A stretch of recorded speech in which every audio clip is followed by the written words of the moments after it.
and then we can resume if you want. Sir, इस budget में आशा दिखती है। आशा एक नए भारत special की mentions can be laid on the table of the House. I am permitting all of them today because it's the last day. Please. धन्यवाद सभापति जी। माननीय सभापति जी, इस बजट में आशा दिखती है। आशा दिखती है एक नए भारत की, सशक्त भारत की, आत्मनिर्भर भारत की। I see a hope for a new India, stronger India and a self-reliant India. It will set us on the path of economic and manufacturing powerhouse. और सर, इसमें विशेष तौर पर देखा जाए तो 34.5% वृद्धि की गई है कैपिटल एक्सपेंडिचर में, जो अपने आप में रिकॉर्ड है। लगभग 5.5 लाख करोड़ रुपया कैपिटल एक्सपेंडिचर इसमें ज़्यादा किया जाएगा।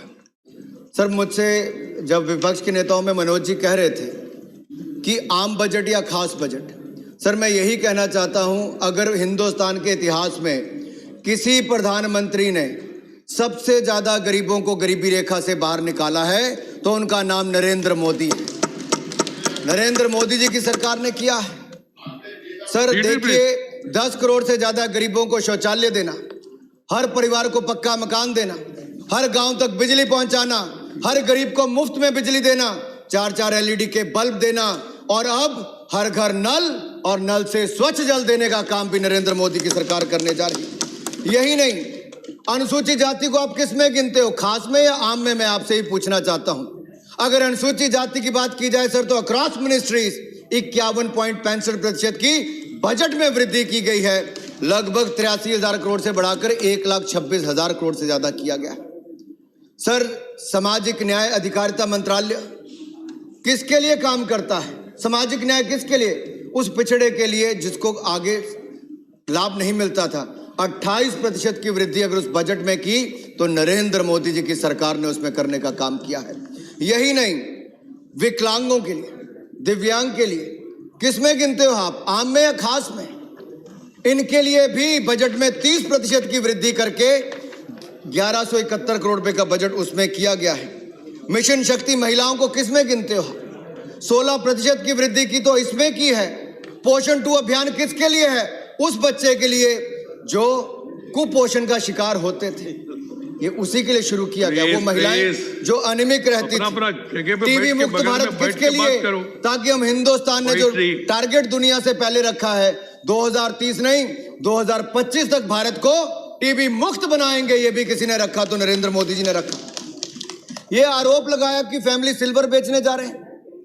अरे सर, एक तो इनके नेता ने कहा कि हम दो हमारे दो, मैं उस पर नहीं जाऊंगा, लेकिन कौन सी वो 2 कंपनियां थी जिसको आपने देश के बड़े 4 एयरपोर्ट दे दिए? ना आपने दिल्ली छोड़ा, ना मुंबई, ना हैदराबाद, ना बैंगलोर।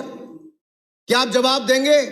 ये 6 एयरपोर्ट्स को प्राइवेटाइज करने का समय आपके समय शुरू हुआ था, जो उसके बाद मिला है। एयर इंडिया की दुर्गति किसने की? क्या हालत थी एयर इंडिया की? क्या देश नहीं जानता? किस हाथों में आपको देकर गए थे? और आपने 28 की बजाय 58 एयरक्राफ्ट खरीदने की बात की। 7,000 करोड़ का रेवेन्यू आता था, 50,000 करोड़ का आपने कर्जा ले लिया, डुबा कर आप एयर इंडिया को चले गए। अब हिंदुस्तान के टैक्स पेयर का पैसा आप चाहते हो कि हर साल 6-6 हजार करोड़ रुपया उसके लिए डाला जाए, लेकिन देश की गरीब जनता के विकास के लिए ना दिया जाए। क्या करना चाहिए? आप प्राथमिकता तय कर लीजिए। यही नहीं, माननीय सभापति जी, दुर्भाग्य इस बात का है कि गलत ये करके जाएं, 11%, 12% महंगाई दर आपकी सरकार में 10 साल में रहती थी, नरेंद्र मोदी जी की सरकार में 4% एवरेज इन्फ्लेशन है। ये हमने करके दिखाया है। आप फिजिकल डेफिसिट को 5.6% पर छोड़कर गए, उसको कम करके 3.5% से कम लाने का काम किया तो नरेंद्र मोदी जी की सरकार ने किया। आप लगातार आपने एक के बाद एक देखा जाए हिंदुस्तान के बैंकों को अग्रेसिव लेंडिंग करके उन लोगों को पैसा देने के लिए मजबूर किया जो विदेशों में भागकर खड़े हुए हैं। आपने कोई कड़ा कानून नहीं बनाया। अगर कड़ा कानून भी फ्यूजिटिव इकोनॉमिक ऑफेंडर्स बिल बनाया तो वो भी नरेंद्र मोदी जी की सरकार ने। एसेट क्वालिटी रिव्यू बैंकों का कराया मोदी सरकार ने। एनपीए सही डिक्लेयर किया मोदी सरकार ने। 5.5 लाख करोड़ रुपया रिकैपिटलाइजेशन बैंकों को किया मोदी सरकार ने।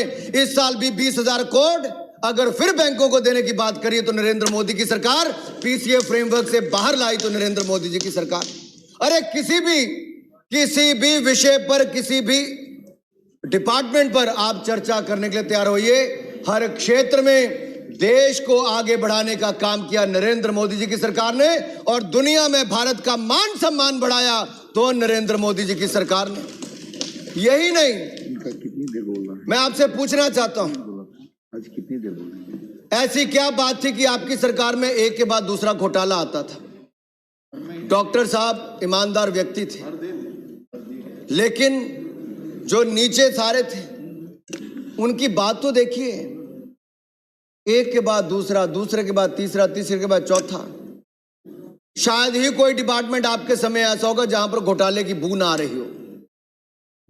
लेकिन मोदी सरकार के 7 वर्ष होने जा रहे हैं, कोई 7 पैसे का आरोप भी मोदी सरकार के किसी मंत्री पर नहीं लगा। यह है ईमानदारी से चलने वाली सरकार। मैं यही नहीं, आप में से किसी ने कहा मध्यम सूक्ष्म लघु कुटीर उद्योग के लिए क्या किया? अरे हमने तो किया सो किया, आप तो एक डेफिनेशन नहीं बदल पाए।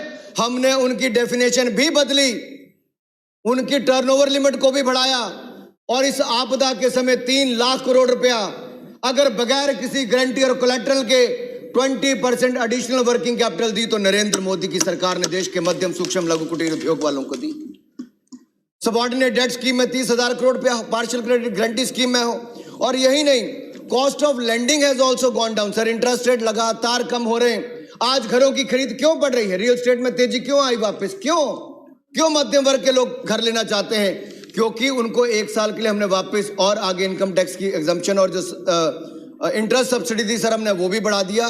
गरीब को घर मिल रहा है। रेरा जैसा कानून, जब सभापति जी पहले मंत्री हुआ करते थे उस समय रेरा के कानून माननीय वेंकैया जी लेकर आए थे, मोदी जी की सरकार में लाए। सर इससे गरीबों को घर मिलने का काम भी हुआ, रुके हुए प्रोजेक्ट उसको भी पूरा करने का काम किया। रिस्ट्रक्चरिंग हमने एमएसएमई के लिए अलाउ की, 25 करोड़ तक के जो अकाउंट थे उसको रेजोल्यूशन लाने का भी, रिस्ट्रक्चरिंग का भी किया। कामत कमेटी ने रिपोर्ट दी 26 सेक्टर की, प्लस हमने एक हेल्थ जोड़ के उनको पैसा देने का काम किया। आप में से किसी ने कहा कि हिंदुस्तान मैन्युफैक्चरिंग हब नहीं बन सकता। अरे इस देश में अपर हाउस में बैठकर अगर कोई ये कह दे कि देश मैन्युफैक्चरिंग हब नहीं बन सकता, दुर्भाग्य सर। हम हिंदुस्तान को दुनिया का सबसे बड़ा स्किल्ड वर्कफोर्स भी बनाएंगे, मैन्युफैक्चरिंग पावर हाउस भी बनाएंगे, और इकोनॉमिक पावर हाउस भी नरेंद्र मोदी जी के नेतृत्व में भारत को बनाएंगे। आत्मनिर्भर भारत का निर्माण करके जाएंगे। माननीय अध्यक्ष जी, हमने कौन से कदम उठाए? प्रोडक्शन लिंक इंसेंटिव स्कीम लेकर आए। मोबाइल में हम लोग केवल दूसरे नंबर पर, हम केवल 2 फैक्ट्रियां थी। मोदी जी के नेतृत्व में हिंदुस्तान इतना आगे बढ़ा, आज दुनिया का दूसरा मोबाइल का सबसे बड़ा निर्माता हिंदुस्तान बनकर तैयार हुआ है। दुनिया भर की बड़ी कंपनीज, एप्पल के 3 से ज्यादा प्लांट यहां पर आए। यही नहीं, अब हमने 10 सेक्टर्स आइडेंटिफाई किए हैं प्रोडक्शन लिंक इंसेंटिव स्कीम के लिए। 1,97,000 करोड़ रुपए हमने उसके लिए प्रावधान किया है। अलग अलग सेक्टर्स में भारत को ऊंचाइयों पर लेकर जाएंगे। मित्रा स्कीम लेकर आए, स्मृति ईरानी जी का डिपार्टमेंट है। 7 टेक्सटाइल के बड़े पार्क आएंगे सर, एक पार्क में 40-50 हजार लोगों को रोजगार मिल सकता है। ये संभावनाएं खड़ी हो रही। इसके साथ साथ मेडिकल डिवाइसेस एंड डायग्नोस्टिक के 4 पार्क आएंगे सर। पर ड्रग फार्मा, हम हिंदुस्तान की हम दुनिया की फार्मेसी हैं, लेकिन रॉ मटेरियल कहीं और से आता है सर। रॉ मटेरियल यहां पर बने, उसके लिए बल्क ड्रग पार्क 3 बड़े आने वाले हैं। लगभग 50,000 करोड़ से ज्यादा इन्वेस्टमेंट उसमें आएगी सर। फिनटेक हब यहां पे बनाने की हम बात कर रहे हैं। यही नहीं सर, जॉब क्रिएशन ये पूछते थे कहां से होगी, यहीं से होगी। रियल एस्टेट बढ़ रहा है, कंस्ट्रक्शन बढ़ रही है, कैपिटल एक्सपेंडिचर 5.5 लाख करोड़ रुपए हम ज्यादा करने जा रहे हैं। इसका मल्टीप्लायर इफेक्ट होगा तो 2.5 से 3 गुना ज्यादा होगा। क्योंकि पटनायक जी यहां पर बैठे, पटनायक जी बहुत शानदार बात की थी कि उड़ीसा की सेल्फ हेल्प ग्रुप महिलाओं ने कैसे शानदार काम किया। सर मजा आता है सुन के, कोई अपने राज्य के बारे में अच्छा काम किया उसका उल्लेख करे, हमें सीखने को मिलता है। और नरेंद्र मोदी जी की सरकार ने सेल्फ हेल्प ग्रुप की महिलाओं के लिए 10 लाख से बढ़ाकर 20 लाख रुपया उसमें किया, ताकि हमारी बहनें और ज्यादा अपना स्वयं सहायता समूह बना सके। रेड्डी जी हमारे बैठे थे, टर्मरिक बोर्ड बनाने के लिए बात की। उन्होंने ये भी कहा कि एनआरआईज के लिए वेलफेयर बोर्ड बने। सर मजा आता है जब कोई विपक्ष का नेता केवल आलोचना नहीं करने की बजाय अच्छे सुझाव दे, सरकार उस पर विचार करती है। और इस बजट को बनाने से पहले हमने लगातार पूरे देश के बुद्धिजीवियों से, अर्थशास्त्रियों से विचार विमर्श भी किया। आपदा के समय भी नरेंद्र मोदी जी ने जो कदम उठाए सर, दुनिया और देश के लोगों से बात करके किया। सभी मुख्यमंत्रियों को ऑन बोर्ड लिया। यही कारण है कि दुनिया के देशों में आज सबसे कम मृत्यु दर है तो हिंदुस्तान उन देशों में से एक है मेरे। यही नहीं सर, हिंदुस्तान में एक पीपी किट नहीं बनती थी, हम आत्मनिर्भर हुए, आज दुनिया भर को पीपी किट देते हैं। हिंदुस्तान हाथ फैलाता था आगे, आज हम दुनिया को कोविड वैक्सीन देने का काम भी 100 से ज्यादा देशों को किया तो हिंदुस्तान की सरकार ने नरेंद्र मोदी जी के नेतृत्व में किया है। यही नहीं सर, हम आगे और बढ़ेंगे, सेल्फ रिलायंट बनेंगे। सर कुछ बात किसानों पे करके मैं अपनी बात खत्म कर दूंगा सर, क्योंकि बजट में एक बड़ा हिस्सा 65,000 करोड़ का पीएम किसान योजना में दिया। तृणमूल कांग्रेस के एक सांसद ने कहा कि क्यों कम हो गया, इसलिए कम हो गया क्योंकि तृणमूल की सरकार ने पश्चिम बंगाल के किसानों को सर 14,000 रुपया प्रति किसान जो मिलना था उन्होंने देने के लिए मना कर दिया कि हम अपने प्रदेश के किसानों को नहीं देंगे। पश्चिम बंगाल के किसान को मिल सकता था, लेकिन ममता जी की हठधर्मी के कारण वहां पर नहीं मिल पाया सर। आयुष्मान भारत योजना हो उस राज्य में नहीं मिल पाई, पश्चिम बंगाल में हिंसा का दौर वहां पर चलता है, लोकतंत्र की हत्या वहां पर होती है सर। लेकिन मैं ये कहना चाहता हूं सर, हमने फिर भी कदम उठाए किसानों के उत्थान के लिए। कौन कहता है कि वो हमसे ज्यादा कर पाया किसानों के लिए? मैं पूछना चाहता हूं इस खुले मन से सर, ये लोग कहते हैं काला कानून है, जिनकी नजर ही काली होगी, सोच ही वैसी होगी, उनको ये कानून काला ही नजर आएगा। ये हिंदुस्तान के किसानों की आय को दुगना करने के लिए इस कानून को लाया गया है और हम प्रतिबद्ध हैं, हिंदुस्तान के किसानों की आय को दुगना करके छोड़ेंगे। सर मैं उदाहरण के तौर पर कहना चाहता हूं सर, अगर आप देखें गेहूं की खरीद यूपीए के टाइम पर 2013-14 में 33,874 करोड़ की हुई, हमने उससे दुगनी से ज्यादा 75,000 करोड़ से ज्यादा की खरीद हमने की सर। धान की खरीद इन्होंने 63,000 करोड़ की, हमने 1,72,752 करोड़ की सर। इन्होंने कपास की खरीद मात्र 90 करोड़ की, लेकिन मोदी सरकार में खरीद 25,974 करोड़ की हुई। कहां 90 करोड़, कहां 25,974 करोड़ सर। यही नहीं, अगर आप देखेंगे सर कपास के लिए मैंने बता दिया, दलहन के लिए सर 235 करोड़ इन्होंने खर्च किए, तो हमने 10,530 करोड़ 40 गुना से ज्यादा खर्च किए सर। मैं बता सकता हूं सर, मुझे अंत में केवल 2 बातें कहकर अपनी बात खत्म करनी है सर। एग्रीकल्चर इंफ्रास्ट्रक्चर की जरूरत है ताकि पेरिशेबल गुड्स खत्म ना हो सर। क्यों नहीं बनाया आप लोगों ने 65 साल? मोदी सरकार ने एग्रीकल्चर इंफ्रास्ट्रक्चर सेस लगाया, लेकिन उसके बावजूद ना पेट्रोल डीजल के किसी के दाम नहीं बढ़ेंगे। बड़े बड़े बुद्धि अर्थशास्त्री पिछली सरकार में थे, मैं खुली चुनौती देता हूं, वो कोई एक व्यक्ति आकर कहे कि कैसे सेस लगाने से दाम बढ़ सकता है। इस सदन में आकर वो गलत आंकड़ा देके चले गए। दूसरे सदन में जाएं, इस सदन में कहें, आप लोग कह दो मंडी खत्म हो जाएगी। मेरी खुली चुनौती है कांग्रेस पार्टी के नेताओं को, कोई बताए कहां किस कानून में लिखा है कि मंडी बंद होगी? कहां लिखा है कि एमएसपी बंद होगा? है कोई कांग्रेस के नेता में दम या विपक्षी दल के नेता में दम जो बताए कि किसी कृषि कानून में कहीं पर भी लिखा है कि मंडी बंद होगी, एमएसपी बंद होगा? अरे देश के गरीब किसान को, भोले भाले किसान को अपनी राजनीति के लिए इस्तेमाल मत कीजिए।